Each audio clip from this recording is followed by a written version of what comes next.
Welcome back to another video. I have for you guys here today on Madden 20. So lately, like across the span of the year, I've gotten so many questions, so many comments about specific things regarding rebuilds. So I figured, why not make a video about like rebuild tips and just little pointers I can give out about how to just do better rebuilds. Now there's certainly going to be some things I just miss or don't even know that like are different tips in the game. So if you guys think of something that I don't cover, make sure to leave it down in the comments, because then maybe somebody is struggling with something specific that I don't cover and somebody else knows how to handle that a little bit better. So if you really are just looking for some Madden rebuild tips, make sure after watching the video you can go down in the comments seeing if there's anything else down below there. It's also absolutely pouring outside. I apologize, you're definitely going to be able to hear the rain hitting my windows, but if this is the first video you're watching of mine and if you enjoy Madden 20 content, definitely consider hitting that subscribe button down below. And if you enjoy this video in particular and if it helped you out in any way, I'd greatly appreciate it if you can hit that like button down below too. And while you're down there, if you'd like to follow me on Twitter, join my Discord, or check out my second channel, links to all three are down below. But we can get started here. I'm on the screen where you can choose the team. Obviously, I don't know why I made it a point to say that. I'm going to pick the Eagles. They're my favorite team, but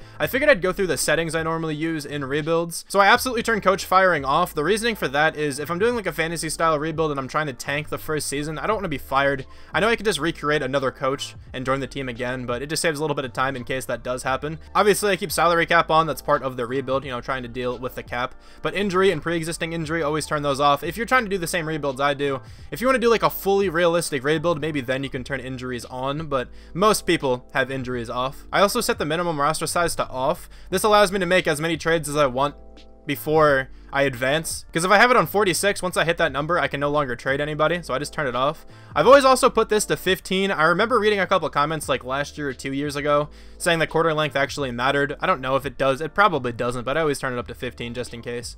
Weekly training, I usually put on auto, just so you get that extra experience every week, just so I don't have to go week by week and do the training or simulate the training myself. You can also put scout college players to automatic if you'd like to, and players will automatically be scouted. I normally don't do that, at least the first couple of seasons. I enjoy scouting myself, so I usually keep that on manual. Always turn tutorial pop-ups off. It saves you a couple scouting points. I don't know if they give you extra if you have it on. I never actually noticed, but if you have this on and you go to scout, it'll make you scout like the first player, just so you can get like a gist of how to scout players. Also, auto progress players, I've been leaving that on recently, and look at that, there's a league name and the password for anybody who wants to join, even though I only have it down to one user. I'm pretty sure you guys can't join then. If you do, then whatever, you get in. But those are all of the different options that I turn on and off and whatnot. But let's actually start here. I'm not gonna bother changing the coach name. Should I? I'm gonna pick somebody from my Discord and we're gonna change the coach name to one of them, so I'm just gonna get the first response I can. All right, I just posted to my Discord, first person to respond to this wins. Go. And I tagged everybody. Who's the first one? Dadcraft. Okay, cool. All right, boys, I think my controller's broken. I can't hit start. I can't hit start. What is going on? So that's fun. I can't hit start. And if we use my other controller, that controller is way more busted. But I could try it, I guess. Let's see how far we can get with it. I'm gonna have to order a new controller. I guess this controller works, but I definitely can't play any actual Madden games with this. This controller is very, very wonky. But I'm gonna do my best to use it for this video at least. Also, that was like record time for Dadcraft to respond. He responded so quickly in the Discord. A bunch of people did, actually. I appreciate everybody who wanted to try to win that. I guess if you want a shot at, being the name of a coach in a future video, make sure, you join the Discord. But I'm going to get into some trades here. And I'm just going to go over some pretty basic tips. My water bottle made a noise. I don't know if you guys could hear that. I'm going to go over some like basic tips. For example, if you're going through a team, very simple rebuild stuff, I usually like to trade everybody who's like 28 and older, as long as they're not that good. Now, if you have like a 90+ overall player, he's probably good to keep on your team the entire time, but Vinny Curry is a great example of this. He's 31, he's a 76 overall, and his cap hit is $2 million. He is 100% someone I would trade if I were doing this rebuild. Same thing here with Malik Jackson. Also, I don't have updated rosters on, it doesn't matter though. But this is just a really quick tip that I'm sure most of you guys already know. Essentially, 2 players with green interest can get you a first-round draft pick almost every single time. So right there, I got a first-round draft pick for the Broncos. You could probably get a little bit more, and also sometimes you can't get a first-round draft pick, but for the most part, you're able to get a first-round draft pick from pretty much any team if you have 2 players with green interest. Another pretty useful tip here with trading is that running backs have a lot of value. I don't know if this is going to go through, but it's going to be really close. Running backs, for some reason, have a ton of value. Most teams are interested in like a 73 overall running back. If you can see here, pretty much every team here is interested in Corey Clement, at least a little bit. I'm pretty certain every single team has yellow interest with him. For some reason, teams love to get running backs. So you can use them all the time. A few times I've seen YouTubers trade for like first round draft picks while using other draft picks. Like I've seen them use like third or fourth round draft picks to get it done. That's fine if you have like no more trade value left in terms of players. But for the most part, if you have a backup running back, you can almost always get a first round draft pick if you pair it with a green interest player. And if you can't do it, you can get incredibly close to the point where you can throw in some random player to pretty much get it done. If I can find somebody who's like a high 60, like Nathan Gary might be able to get this done. They're actually interested in him. Okay, hang on. That's not a good example. Cornerback got it to go through. You know, cornerback was one of their needs, but they're not interested in Rasul Douglas. But still, like you can easily use backup players instead of draft picks to, you know, trade for other first round draft picks. I understand using, like I said before, I understand using like late round draft picks if that's all you have left, but if you still have like a backup or like a third string running back who is really easy to replace, you can just sign a running back in free agency. I like to trade pretty much all of my, you know, backup running backs if possible. Like I'd trade Jordan Howard here. I'd probably trade Darren Sproles. I actually don't think he has too much trade value, but I normally like getting rid of like all of my running backs and then signing a backup in free agency if I really need to. Of course, there's exceptions. I'm not going to get rid of every single running back. Like here, I'd probably use Miles Sanders, but if I'm using a team with already, you know, an elite running back, I'm going to probably get rid of everybody beneath him, or at least a good majority of them. My hair is just something else right now, man. Even with a beanie, it's looking crazy. What is going on? But another tip is that offensive linemen, aside from like left tackles and a few other offensive linemen, are incredibly easy to trade for. My favorite to trade for, as you guys probably all know, is Quentin Nelson. He's like the best guard in football, one of the best guards in football. He's a 94 overall. Let's see how easily I can get him here. It won't really take much at all, I can guarantee you that. Here's another testament to how valuable running backs are for some reason. Some running backs are also very easy to trade for, which is kind of weird. But Jordan Howard can essentially get this trade to go through, which is insane. Now all I have to do is throw in like another random player. Defensive tackle is another position where it's really easy to trade players from your team. I don't really have a good example of this right now, but Hassan Ridgeway might have value to other teams. He does not have value to the Colts here. But I can probably get this trade to go through really easily if I just throw in like another position. We're going to throw in Duke Riley as well. So he has yellow interest. I could probably get this to go through without even a player with yellow interest, but that's more than enough to get Quentin Nelson. A 79 and a 68. So he's somebody I target all the time, but if you don't want to target him, you can do a similar thing with like Shaq Mason from the Patriots. You can do a similar thing with like Will Hernandez. I know he's a much lower overall, but he's still a good player. And then I think Zack Martin's pretty easy to get. All right, so Timmy Jernigan, a 78 overall defensive tackle, can almost get this trade to go through. So Zack Martin's another good, you know, offensive lineman to go for. He's a bit old in terms of Madden, but he is very good. He's not going to regress too much, and he's a really easy player to get. I gave up a 78 and a 79 to get Zack Martin, also while clearing some cap, because Nelson Aguilar, his cap hit was like 9 million or something like that. Now as for different positions, I normally like going after like Jamal Adams as well. Jamal Adams is a really good player in this game, and he's really not that hard to get. I feel like for the most part you do have to give up a draft pick, unless you do have 3 players with green interest, but let me just try to finagle some kind of trade right now. They might McGruger Hill, they do. Okay, that's a good start. I'm gonna use Jason Peters as an example here. I don't know if I'd trade him if I were actually doing this rebuild. I might, because he's incredibly old, but let's see if we can get like a second round draft pick. Let's see if we can get this to go through. That's very close. A first round draft pick might be able to get this done. So the 27th projected overall pick was not enough, but one of my earlier first round draft picks, potentially. That was enough to get that through. That's really not that much considering who we're getting. So I got rid of a replaceable left outside linebacker, only a 73 overall. Jason Peters is going to retire next season or the year after that anyway. And then the 12th overall pick. I'm not going to draft a player of Jamal Adams' caliber at pick number 12. That's projected as well. So that can even be worse than that. There are also a lot of players who are just impossible to trade for, and that knowledge kind of just comes with playing the game and doing a lot of rebuilds. So if you normally can't get a player with like 2 green interest players and like a first round draft pick, it's pretty much impossible to get them. It's not even worth like trying. Every once in a while, I'll throw some trades to some other people because trade value for players kind of like fluctuates across the year. I'm trying to think of any other examples. I know this player is very easy to get. Grady Jarrett is a great defensive tackle to trade for. I may have even said all of these players in like previous, you know, videos because I've done this before. I think I did it last year. But let's just see. Ronald Darby, they'll probably want him. That might even work. That's halfway there, and that's one player. If we throw in another player here. Now, I'm definitely not saying to trade the players I'm actually trading. I'm just giving you examples of, you know, players with the correct interest levels. So we might be able to get this to go through with like Samalo. That's close. We're getting there for sure. If I throw in another yellow interest player or 1 green interest player, it will work.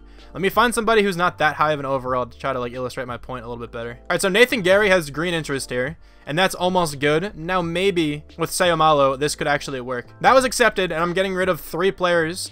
Only one of them is an 80. So a 68 and a 71. you know, 68 overall players can have a lot of value. That's something that's another really big tip. Like, if you have somebody here like Hassan Ridgway, he's probably going to have value somewhere. Okay, so no green value with him, but yellow value is still a lot. Like, you can get a decent player with this. If I have a player with like yellow interest in a couple teams, I normally do my best to get some offensive linemen from that team. Like, Roger Saffold wouldn't be a bad option. My controller bugged out and went to the Vikings. Roger Saffold isn't, like, that good because he is old, but he's an 84 overall. If you're building a team to win for, like, the first season, he wouldn't be a bad player to go after, and that's really close to going through. I'd only have to throw in a little bit more to get him. Another player who doesn't have too much value in terms of, like, you know, what to give up to trade for him is DK Metcalf. And DK Metcalf is really good in simulation. He normally goes absolutely off. All right, the only other player I could really find to make this trade to go through is probably Deshaun Jackson. Now, I'm not really giving up much again. So Deshaun Jackson is going to regress really badly next year. DK Metcalf will be a much higher overall after this season. And I'm getting rid of Sidney Jones, who I would normally keep on this team, but just think of it as a 75 overall cornerback who's, you know, young. So I'd probably keep that player regardless. But just saying, like, DK Metcalf is really easy to get for what he brings to the table. You know, he's a rookie with hidden development trait. He's going to progress incredibly well. Now, the next thing I want to make a point to talk about are playbooks and schemes. So this is by far the question I receive the most. Which playbooks do you use? Or like some variation of that, like which schemes do you use? So for schemes, I normally just go with the scheme that has the highest scheme fit percentage. I know in previous Maddens, schemes were incredibly important for performance, like how well your team plays. Now this year, I've been told that they do make an impact with your performance, but I've personally never noticed it. I've always noticed that playbook makes a much bigger impact. I might do a video like more in depth with this in the future, doing like a bunch of experiments to see if your scheme fit percentage really does matter in terms of performance, because it does matter elsewhere. Like if a player fits the scheme on your team, he will get more experience. So it is still really important to, you know, choose the correct scheme. So I normally just go with a scheme fit percentage that is the highest. So in this case, I'd probably go vertical zone run. And then defense, if I'm running a 4-3, normally 4-6 defense has the highest scheme percentage. It's not always that way, but I've found that for the most part, 4-6 defenses, you know, have a pretty good scheme percentage if you're running a 4-3. And then for the offensive playbook, if I'm rebuilding a good team that has a good playbook already, I'll normally try out their playbook for like a year or two. But if I notice the offense, you know, starts to do poorly and the quarterback doesn't, you know, start to play too well, I will always pick the Titans offensive playbook. The Titans offensive playbook for me has been so good. I've used it for I don't even know how long, probably a couple months at least. I know the beginning of the year I was still testing a bunch of other playbooks out, but the Titans offense is always the one I tell people whenever they ask me which offensive playbook I use. I know there are other playbooks to, you know, help out other positions. Like I'm pretty sure the Vikings and like the Raiders have pretty good run offenses, like they get your running back a lot of yards. You'd think the Titans would as well, but in my experience, if you're running the Titans offensive playbook, your quarterback and your slot receiver specifically go off. So it's a great way to develop a rookie receiver. If I were doing this rebuild right now, I'd have the Titans playbook, DK Metcalf in the slot. I'll probably do that for this simulation just to show you what his stats are looking like then. And I normally like having the strategy of already having a really, really good running back where it doesn't matter what the playbook is, they're going to play well. Now, this season probably won't go well because Miles Sanders is the running back. No disrespect to him, but like low 80, high 70 overall running backs normally don't play too well for me. But if I have one of the best rushers in the NFL or like a high 80 overall player, low 90 or something like that, the Titans playbook will be awesome because then the quarterback will play really well. It's also a really good way to develop a rookie quarterback. The receivers normally ball out, like I said before, specifically the slot guy. And then defensively, if I'm going with a 4-3, which is what the case is right now, I'll normally go Cleveland's playbook. I feel like this playbook gets a lot of pressure, but if I'm running a 3-4, I kind of fluctuate. I kind of go between like Denver or the Texans. Those are both pretty good playbooks from my experience, but I like, you know, Cleveland's playbook for the 4-3. It seems to work really well for me. I apologize for this hair, dude. It looks so weird. I think it's just like way too long right now. I think that's the case for most people, though. I'm sure all of our hairs are looking weird. But another thing that's incredibly important, I'm sure you guys all know this, the specialist tab is more important than like the order of the depth chart here. So for example, I could have Derek Barnett starting at right end, but if I had like Jernard Avery rushing off the right end, Avery would get a lot more pressure and get a lot more, you know, snaps, probably get a lot more sacks too. So what I like to do before I simulate and usually before I like go over the team I'm using, I'll always go into the depth chart because it's pretty easy to see it this way. I know you can go to that specialist tab there, but sometimes some players aren't displayed. I'll just go through it this way. Like for the slot corner, yeah, Crayvon LeBlanc is fine. Sub linebacker, normally like to get like a rookie linebacker if I draft one, or like the young linebackers here. So in this case, I'd go like TJ Edwards, but this team isn't looking too good because I traded away a lot of the starters, but might as well go those two guys. Yeah, why not? And then rush defensive tackle, make sure that you have the players you want here. I think Brandon Graham would probably be rushing off the edge, so I'd have Grady Jarrett. I'd rush defensive tackle, rush right end. Like I said before, is Jernard Avery right now, but I'd want it to be Derek Barnett. And then rush left end, I'd probably want to be Brandon Graham. Slot receiver is very, very important. I've mentioned it before, but I cannot stress how important slot receiver is in a couple different playbooks. This receiver gets targeted all the time. They get so many yards for the most part, and it's the best way to develop a rookie receiver. It's way better to have him playing in the slot than just being the #1 receiver, because the #1 receiver doesn't seem to get all the targets. That's just kind of how this game works. But I think I can simulate now. And another thing I'll actually have to bring up pretty shortly is, releasing players and cutting players and whatnot. Also, if you sim 1x1 in the preseason here, you could get a mentorship thing from like an offensive lineman, from a quarterback, from a wide receiver. There's a wide receiver one right there. But it's very important to manually sim by the preseason, because if you just go straight to the regular season, sometimes the team will cut players you don't want to be cut. This happens when you don't have enough players in a certain position. Like, for example, if I were to just have Carson Wentz on this team, the computer would go ahead and sign me a backup quarterback. But if I already have, a full roster, they're going to cut somebody else. And sometimes, if you have too many players in a certain position, they'll just automatically cut a random player there, even if they're a starter. Like, if I had a bunch of defensive tackles, there could be a chance that, like, Grady Jarrett would get cut instead of somebody else here. Now, for the most part, like, the first season, it doesn't really affect your team all that much, but I still like doing it. It's good to get into the habit of just manually going through this and cutting players. Another thing is that for experience sliders, I'll just show you how to go change those. Go to sliders, go to XP sliders. I put these on 150 for everything. For my rebuilds, they're on 100 now. I don't feel like going through and changing it because I'm not actually doing this rebuild, but I usually put it on 150. I've messed around going to like 160, 140. 150 seems fine, but keeping them on 100 is not the look, because your players just don't progress as well as they should if it is at 100. You can see an example of this if you watch my 10-year simulation video. I did not change the experience sliders for that video, and as a result, 10 years later, most teams, their top player was in the 80s, which is just not what happens in Madden. Like, if you look at the roster now, most teams have a player within like the upper 90s, maybe even the lower 90s. Maybe like the worst of the worst teams have, their best player in the upper 80s, but it shouldn't be a majority of the NFL teams. But that's just another little tip, just to make sure to go to change the experience sliders. We're at the end of the season. The team didn't make the playoffs, but it doesn't really matter too much. Let me just show you the stats of DK Metcalf. Hopefully this worked. But Carson Wentz had a ton of yards. He's a good quarterback in simulation normally, but I think some of that has to do with the playbook as well. Miles Sanders probably didn't play well. Yeah, Miles Sanders just is never good in this game for me. But I'm sure DK Metcalf had a great season. There we go, 1,100 yards, 12 touchdowns. He was a really good player to trade for, because now he is going to skyrocket in overall after all of that. He probably won Rookie of the Year, or is at least very close. But now we can actually get into my favorite part of rebuilds, the draft. Actually, I might have to do something else before that, but let me go to the Super Bowl. You can spend scouting points in the Super Bowl, so why not go here? I didn't scout anybody just yet, but I'll use my scouting points in a second. Something you can pay attention to, if you'd like to, is the news, because if you go to the news and go down to draft stories, it'll normally tell you who won the Heisman. Now, in previous Maddens, this guaranteed superstar development. I don't think it guarantees it this year. Could be wrong, but I'm pretty sure I've drafted a Heisman winner with star before. But I'm pretty sure it at least guarantees star. I think it is a guaranteed hidden development player.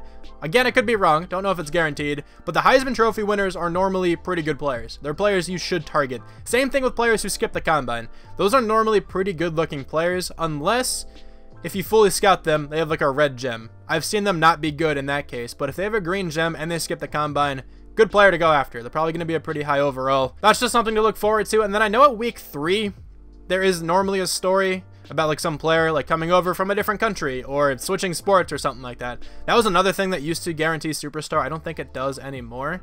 But let me spend these scouting points. Let me actually find that guy. So this is a player who's not going to be a high overall, but I'm certain he still has hidden development trait. Supposed to go early first round. I might actually still take him. I've seen that happen before, and the player has X factor, so it's like still a good player to go after. But let me go now to the off-season weeks, and I'll like kind of briefly talk to you guys about re-signing players and stuff. This isn't really a fun part of the rebuild, like having to re-sign players. But I know in past Maddens as well, you were always able to like up the years and then decrease everything else, and you pay a decent bit over time, but the cap hit per year isn't as much, and that's usually what I would do to get players to come back to the team. But it seems like this year you almost always have to raise the money. Normally not the amount of time. You normally just have to raise the money to get the players to come through. If I wanted to bring back Jalen Mills, This isn't his contract. I'd usually bump this up to like that much, and then I'd bump up the signing bonus to like that much. So I'm not talking the specific amounts, I meant like the difference. So I bumped the signing bonus up 6 ticks, I'm pretty sure, and the salary around the same. That's normally what I do for like any player with like their base contract that they want. That's a pretty good way to get some players. I'm actually going to turn salary cap off. I want to go after a couple players in free agency here just to show you what I would normally do and how I would like stay safe getting these players. Now, obviously, don't turn salary cap off in a rebuild if you don't want to. Like, I'm never going to do it in an actual rebuild because that's kind of cheating, at least in terms of what I like to do. If you just want to go all crazy and get the best possible team, you know, go ahead. It's a video game. I'm going to sign a few players here. Let me get some players who are having contracts. So Austin Hooper is a pretty good example. Let's go after him. So what I normally like to do, there is 90 points for the team in first place right now. I'll normally go at least 10 points above if I really, really want the player. So let's say I really want Austin Hooper. 103 points, I'd be really comfortable offering him. If I really wanted Kendall Fuller, probably do the same thing. If you want to be more risky, you can. That's fine. I normally like playing things at least pretty safe when it comes to free agency. But if there's a player who, like, I kind of want, like, let's say, I don't know, Yannick Ngakoue is a player I sort of want, then I would just bump this up a little bit. I would just do my best to get a little bit above the next team. That's 99 total points, 96 total points. Maybe he's going to accept that. He probably will, but there's a chance he doesn't. And if it's a player I'm okay with not having on the team, I'm good with that. I don't want to spend that much more extra money if I don't need to. But let's advance by. Did we get everybody we wanted to? So it's funny that we didn't get Austin Hooper. It doesn't always work. But you can see there, I went up by 10, and I still didn't get him. You might even want to be more careful, but going by at least 10 seems to work for the most part for me. And then also we did get Yannick Ngakoue. It's a bit random, but since it is random, I normally like being safe. But now we can go scouting. This is going to be probably one of the more important tips. All right, these are 2 really good examples. Let's see if I can tell which one of these is going to be better. So Jimmy Fort or Donald Marion. Okay, they're going to be about the same. That's not fair. Let me get a player who I know is going to be better than one of these guys. This guy is going to be better than Jimmy Fort. And the reason I can tell you that for certain, he's going to be better at least in terms of his overall, is because that grade down there at the bottom, mid first round talent, is very important in determining what an overall of a player is. So Jimmy Fort's talent, mid first round down there, but Terrell Johnson has early first round talent. That means he is in the top 10 of the class, right? Jimmy Fort is going to be somewhere between like 10 and 20 in this class. So by that logic, Johnson's a better player. I would definitely take Johnson over Fort. Now, Fort could have a better development trait, turn out to be the better player in the long run. But I normally just like going for overall. I don't want to, you know, rely on this guy having a good development trait. I would rely on this guy having a good development trait, though. If I were choosing between Donald Marion and Jimmy Fort, I would always take Donald Marion, just because he skipped the combine. His stats might not be as good. Jimmy Fort does have a really good combine. I would probably still choose Donald Marion. That pretty much goes for like every position as well. You can use that same little trick, just seeing when the player should go. Now, you probably noticed that at the top there, it said a different thing. So let's go to this cornerback again. Why not? It says that Terrell Johnson is projected to go mid-first round. That's probably when he's going to be selected. So this guy is probably going to be selected between number 10 and number 20. Maybe a little bit earlier since he is the first cornerback.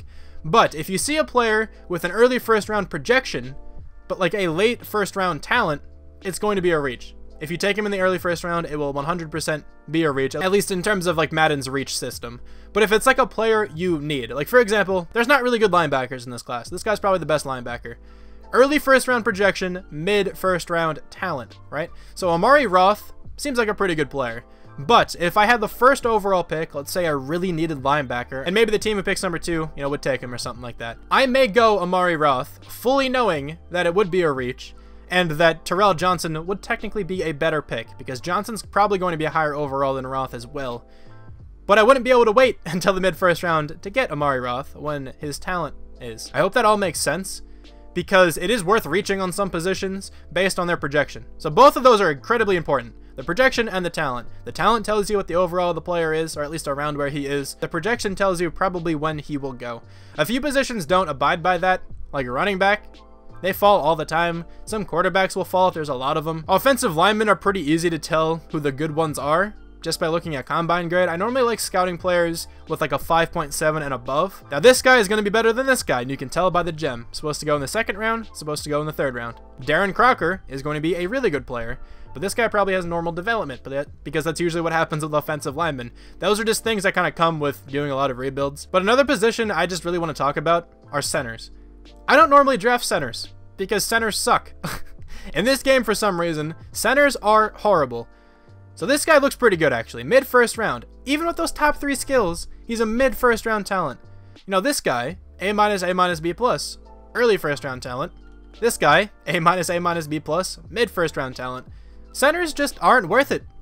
That's just kind of how it goes for me. Like, every once in a while, I'll take a center. Like, I would much rather just take a guard and move him to center. That guy's supposed to go mid first round, but usually there's like an early first round guard. There's actually not one in this class. So maybe in this class, I would actually take a center if I needed one. That guy seemed good. He'd be like a mid 70 overall, and he's also like projected to go in the second round. You can't absolutely trust the projections after the first round either. If a player's supposed to go mid second round, if that's what it says by their projection, they very well could go late first round. So be careful with that. This player is going to be a really good player, mid first round talent. Another incredible combine. Combine's also incredibly important. I'm sure you guys all knew that. This guy's probably going to be a higher overall.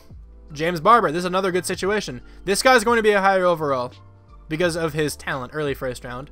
But this guy also looks really good mid first round. They're both good picks, but I'd probably take Barber.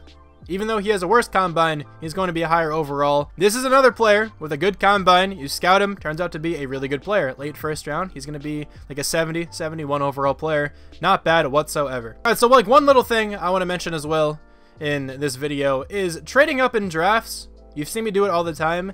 Is really, really easy to do. So they were interested in a 60 overall right tackle. That almost went through. A first round draft pick, the 25th overall pick, and a 60 overall right tackle. Almost made that trade go through. Now, if I wanted to get this trade to go through, I'd probably throw in like a 7th round draft pick this year, and this is probably going to work. That's all it takes to move up to number 1 from pick number 25. It's really, really simple to trade up in drafts, and when you're here, you can almost always do this. It's not a guarantee. But if you're trying to trade this pick away now, some teams you can do this with, some teams you can't. You can get the first, the second this year, and a first next year from the next team. Now, if that doesn't work, that's very close. And this is definitely something I'd, work with. All right, so it's pretty difficult for me right now to get this trade to go through. I think I'd have to give up like a 3rd this year in order to get it done. That did get it done. That's still a lot of value I'm getting back. I'm not moving back all that much either. So I would totally do that. Now, it's sometimes difficult to trade draft picks in the draft. If you're trying to trade up only using draft picks, it can be pretty hard, but if you throw in a player, it gets extremely easy. And now, I'm going to take that strong safety if I'm able to. If the Jaguars take him, that'd be crazy. They go running back first overall. Okay, I'm going to go with this strong safety, Alan Blake. It's probably hidden. It is hidden. That's what I thought it was going to be.